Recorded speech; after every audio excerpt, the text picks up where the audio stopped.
Marisol, we've heard about the first families of show business, you know, the Redgraves, the Barrymores, but what about the families of stunts? Well, it may surprise you that the people that are behind some of the biggest action sequences in the movies are part of a family business, just like any other.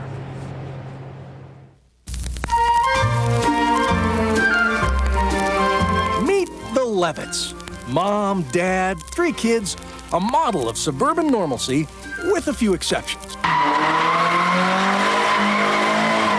Anyone want to go to school now, kids? You see, when it comes to driving the carpool, Debbie Evans Levitt is a bit more qualified than other moms.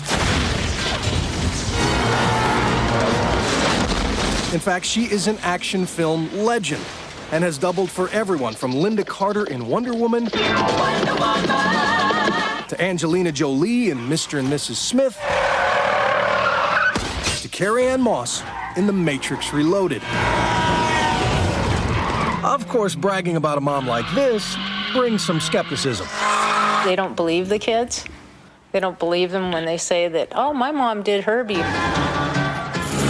Dad is Lane Levitt, a former world motorcycle champ who blew up in Commando and sets up big budget tricks like this one in The Scorpion King.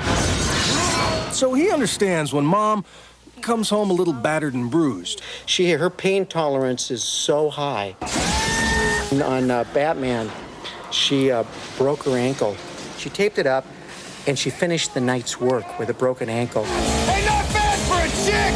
There are other annoying job hazards, actors who say they do all their own stunts, and audiences who believe everything these days is computer generated. Now, I've had people come up to me and say, well, that stunt on Fast and Furious, that was CGI.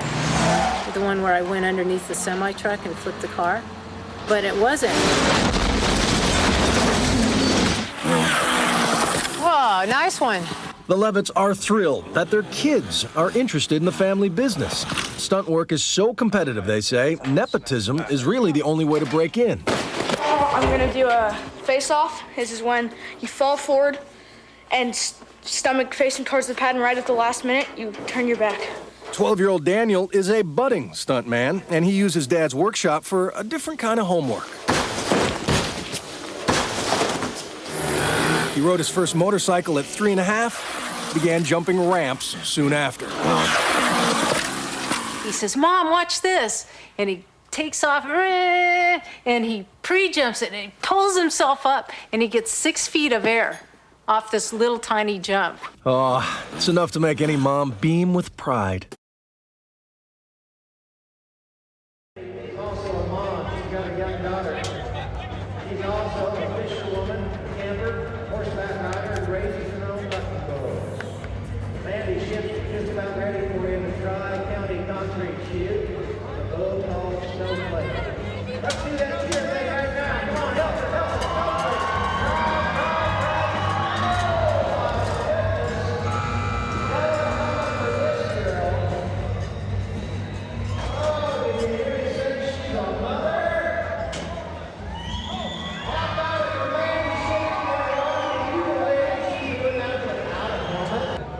Cowgirl attitude, these young ladies have it. How about a little hospitality for the Kentuckian, Melissa Black? There we go, keep it up. Oh, no. Takes a big right turn, and down. Friend, the Cowgirl attitude that sponsors it. We also thank the Boomerang, Colonel Taxi, B&D Trade years. She's a 2-time world champion in the WPRA. That fool is called Itsy Bitsy and launches her out the back door. And she throws her. You know, she was a farm girl. Somebody brought a bucket machine to her dad's farm, and at the end, only the sponsor, but also the motivation for these young ladies. Imagine your wife, your girlfriend, your daughter coming home and saying, I've decided to be a lowrider. Good one started there. Here's shorter left before Melissa Glass. Bang. What was the sound of that?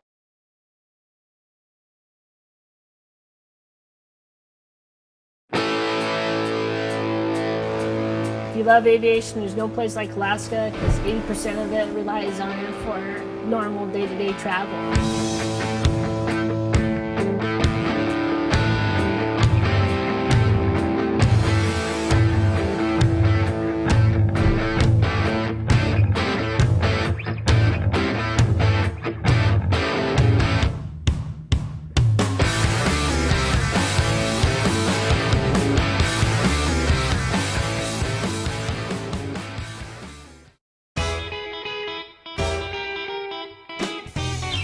About 8 years ago, I stuffed everything that I owned in that airplane.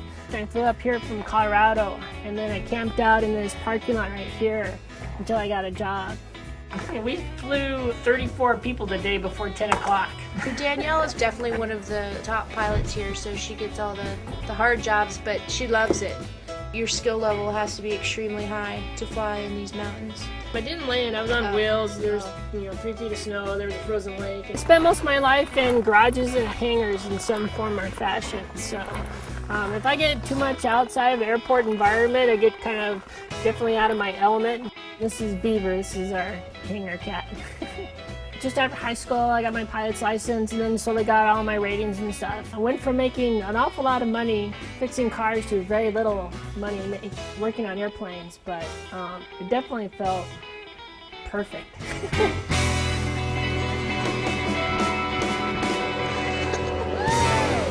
Alaska's a great equalizer. It doesn't matter if you're male or female, it's just who can do the job. When I walk out to the deck and they find out that they're going to have a female pilot, all the women are usually clapping and, I see them giving her a look like, oh, my bush pilot is a woman, and it throws them back a little bit, but once they get into the airplane and they start flying and they see how wonderful she is, then trust her. All these airplanes originally were built in the mid-1950s, and they fell out of favor in the lower 48 because they didn't go that fast. But for us, they were great because we don't really need to go that fast, but we need to get into really tight places or unusual places, and that's what these were originally built for. So that's why 60 years later, we're still using them, every day. Well, you can't miss Sarah Palin because of her hair. I mean, she kind of stands out in a crowd with that big poofy head. I like it, yeah, you were gonna I was gonna go say hi. Hey, Sarah, Hey, what's Sarah, going what's on? Our season, the start of May, it's like a floodgate. All of a sudden, all the climbers show up. The ramp out front, instead of covered with snow, is lined with climbers. Literally, just wall-to-wall packs. At the end of summer, everybody's like, all right, I'm done. I'm ready for a small town again. At the end of winter, you're like, where have all the people? Why don't anybody come back?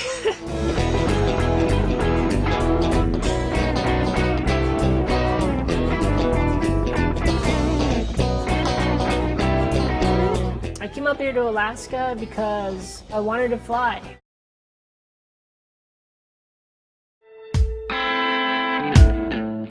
So I think motorcycling's for everyone, and I think more and more women are buying motorcycles, and I think it's a great trend. I started out when I bought my first bike, and I think one of the biggest things was everybody said I'd never be able to ride it. I was a small girl, there's no way I'd ever be able to ride it, or I took it as a challenge, and I really fell in love with it. I absolutely enjoyed it. So I never would have pictured then that motorcycles would be such a big part of my life now.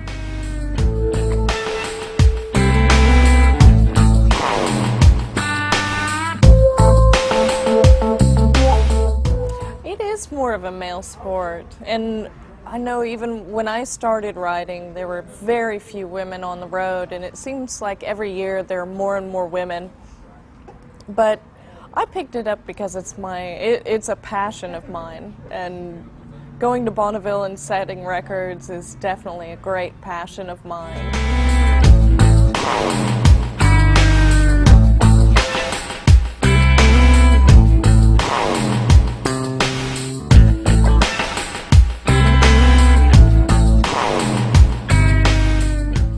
It's never fast enough,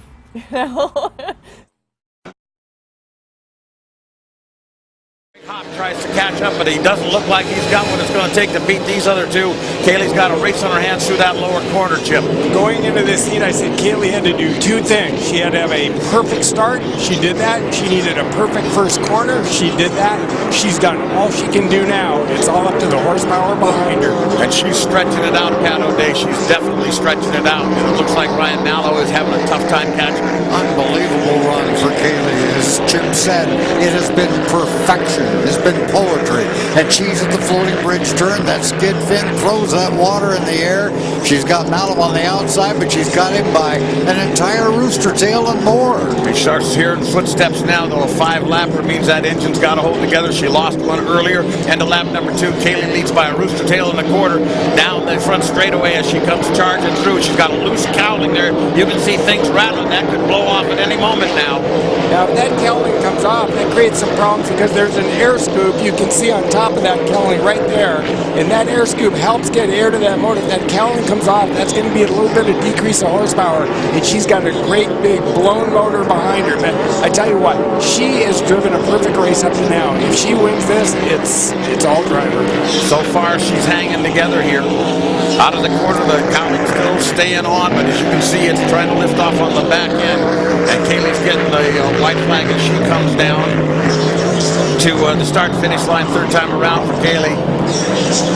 I'd have to say that that's one young lady that I'm really glad I never had to race. They just gave her the checker, so evidently they're only running 3 in the final. That surprises me. But Kaylee is the winner. If that's the case, she's backed off, so she thinks she is. Ladies and gentlemen, you just saw the boat with the lesser of the horsepower beat the supercharged boat and beat it handily. Not just beat it, wax it. In the hands of Kaylee Perkins. Wow. A lot of people have been asking, as Pat brought up, is she ready for the Unlimited? And I wonder if that was a male driving that boat that's won, so much over so many years, if we'd even ask that question, we'd say absolutely they're ready. So I'm going to say that now. I think Kaylee is absolutely ready to get into an Unlimited. Maybe not to win right off the bat, but she's ready. She's earned a chance to go out there and do some laps. Well, this, of course, is a win in Seattle. This is a big win for Kaylee. And this is 5 in a row for Kaylee. Nobody's won any races but her this year. Before they start the race, they make that long run around the Unlimited buoys. Last year, she made that mistake of going all the way around in the first lap, or she'd have won last year. But now her dream has come true. But listen, this is her 5th win in a row. That's right. And let's also remember that the Perkins family is a seafarer family if there ever was one. This family has been a volunteer at this event from the beginning. Kaylee used to come down here in a little stroller, and now she just won the Chevrolet Cup Lights event, and I think we're going to see one happy, emotional Doc here. That speedboat is no stroller, and she wasn't strolling at all. Boy, did she have to go fast to beat Ryan Mallow. And Mallow's had a great weekend. Take nothing from him. Two wins and a second place in the final. That Interstate Battery boat has been absolutely wonderful this weekend. But he was outclassed, no question about it. Got a good start, had the horsepower, just didn't come together for him. Seattle's got it to him, Danica Patrick. Oh. Look at that. You can see the smile from inside the waterlogged windshield, and she is one happy pilot of the championship of the Unlimited Lights here at Seafair. The thumbs up for her crew. She can't wait to get out of that helmet. Yeah, it's just great to see her. And, you mentioned Danica Patrick. I think there's a difference between Danica Patrick and her. Danica Patrick hasn't won much. She's threatened to win, but she hasn't won much. And I don't think she's as good for her sport as Kaylee is for her. Kaylee's just got the right personality to really help this sport. Well, that's well said, Chip. That's true. I think I see some tears of joy there as well. Yeah, last year she ran down, I predicted it, that she was going to run down and throw Becker in the water, which she did. Yeah. Now we have to ask ourselves, is Paul Decker going to make the run and throw her in the water? They're both such gracious racers, and I think we could all learn some lessons in whatever we do competitively from people like Kaylee. And look at her, she's in disbelief, and she loves her guys so much, and they think the world of her. And that's what makes them winners. It's that relationship. Look at that. That's her brother. That's Brian Perkins, and you would think he'd be jealous.